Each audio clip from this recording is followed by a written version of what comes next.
গতকাল 1 এপ্রিলে LSG versus পিবিকেএস অর্থাৎ লখনৌ সুপার জায়ান্টস বনাম পাঞ্জাব কিংস এদের মধ্যে যে ম্যাচটি হয়েছে তা সত্যি একটা দুর্দান্ত ম্যাচ।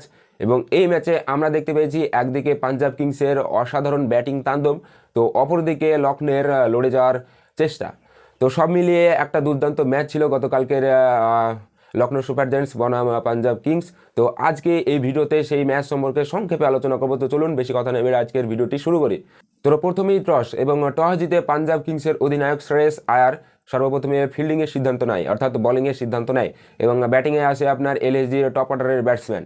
যদিও তাদের শুরুটা ভালো ছিল না, শুরুতেই এলএসজির বড় ধাক্কা, কারণ এলএসজির টপ অর্ডারের ব্যাটসম্যান আপনার মিচেল মার্শ, যিনি বিগত দুটি ম্যাচে অসাধারণ পারফরমেন্স দেখিয়েছে, কিন্তু গতকাল আর্শদীপ সিংয়ের বলে আউট হয়ে যায়। মাত্র 0 রান করে মাঠের বাইরে যেতে হয় এবং এরপর মাকরাম কিছুটা লড়ে যান, তিনি 28 রান করে ফাকসানের বলে আউট হয়ে যান। তো এলএসজি পাওয়ার প্লেতে মাত্র 39 রান করে 3 উইকেট হারিয়ে। কিন্তু এখান থেকে শুরু হয় নিকোলাস পুরান এবং আয়ুষ বরণীর জুটি, যেখানে নিকোলাস পুরান আপনার 30 বল খেলে 44 রানের একটা দুর্দান্ত ইনিংস খেলে।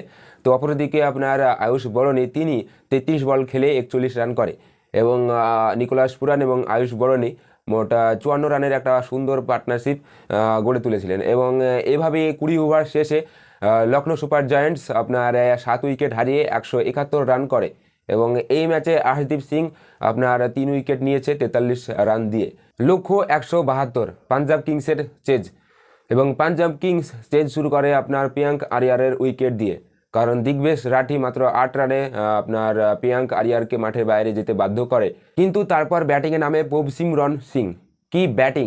34 বলে 59 রানের একটা দুর্দান্ত ব্যাটিং তাণ্ডব তিনি দেখান, যেখানে পিবিকেএস অর্থাৎ পাঞ্জাব কিংস পাওয়ার প্লেতে 62 রান করেছিল, তার মধ্যে পিপসম রনেরই আপনার 45 রান এবং শ্রেয়স আয়ারের সঙ্গে মাত্র 44 বল খেলে 84 রানের একটা পার্টনারশিপ তিনি তৈরি করেন। অবশেষে পিপসনকে মাঠের বাইরে যেতে হয়, কারণ দিগ্বেশের বলে আপনার আয়ুষ বরণী এবং রবি বিষ্ণয়ের সম্মিলিত ক্যাচে আউট হয়ে তিনি মাঠের বাইরে চলে যান। কারণ এই ক্যাচটি সত্যিই অসম্ভব একটা ক্যাচ ছিল, কিন্তু আয়ুষ বরণী এবং রবি বিষ্ণয় সুন্দরভাবে সেই ক্যাচটিকে আপনার ধরেছিল। যারা খেলা দেখেননি তারা সত্যি অনেক বড় মিস করেছেন। এবং এরপরে আপনার সুরেশ আয়ার 30 বলে 52 রান করে এবং নেহাল আপনার 43 রান করে এবং এতেই মাত্র 16 ওভার 2 বলে পিবিকেএস অর্থাৎ পাঞ্জাব কিংস 172 রান করে ফেলে এবং 8 উইকেটে জয়লাভ করে এলএসজির বিরুদ্ধে, অর্থাৎ লখনৌ সুপার জায়ান্টস এর বিরুদ্ধে।